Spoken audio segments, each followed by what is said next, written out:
ଜୟ ଜଗନ୍ନାଥ ସାଙ୍ଗମାନେ, ଆଜିର ବ୍ଲଗ୍କୁ ସ୍ୱାଗତ। ଚାଲନ୍ତୁ ଯିବା ଖଣ୍ଡଗିରି। ଆମେ ସବୁ ବାହାରି ପଡ଼ିଲୁ ଖଣ୍ଡଗିରି ଯିବାକୁ। ତ ଆମେ ଖଣ୍ଡଗିରିରେ ପହଞ୍ଚିଗଲୁ। ଦେଖିଦେବ ତ ଖଣ୍ଡଗିରି ଫାଇନାଲି ପହଞ୍ଚିଗଲୁ। ଲୋକମାନଙ୍କର ସଂଖ୍ୟା ବହୁତ ଥିଲା। ଆଉ ସବୁ ଲୋକ ଦୋକାନମାନଙ୍କୁ କିଣାକିଣି କରିଥାନ୍ତି। ତାର ଆମେ ଗଲୁ ଆମର ଖଣ୍ଡଗିରି ବୁଲିବା ପାଇଁ ଟିକେଟ୍ କରି ଗଲୁ ଖଣ୍ଡଗିରି ବୁଲିବାକୁ। ଏଠି ଯାଇକି ରାଜାଙ୍କ ଅମଳ ତିଆରି ଅଛି, ରାଜାମାନେ ରହୁଥିଲେ ଆଗରୁ ଏଠି।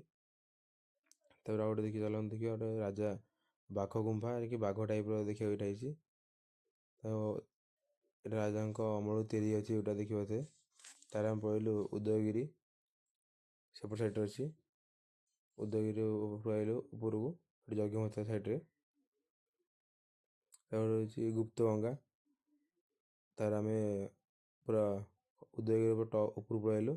ଏଇଟା ଅଲ୍ ଭୁବନେଶ୍ୱର ପୁରା ଦେଖାଯାଉଛି, ଆପଣ ଦେଖିବେ ଏତେ। ତାପରେ ଆମେ ଘରକୁ ବାହାରିଲୁ ଯିବାକୁ, ଜଳଖିଆ ଫାଷ୍ଟ କରିଦେଲୁ। ଆଉ ଭିଡ଼ିଓ ଯଦି ଭଲ ଲାଗିଥିବ ଲାଇକ୍ ଆଣ୍ଡ ସବସ୍କ୍ରାଇବ୍ କରିବେ। ରହିଲି, ନେକ୍ସଟ ବ୍ଲଗ୍ରେ ଦେଖା ହେବା। ଜୟ ଜଗନ୍ନାଥ।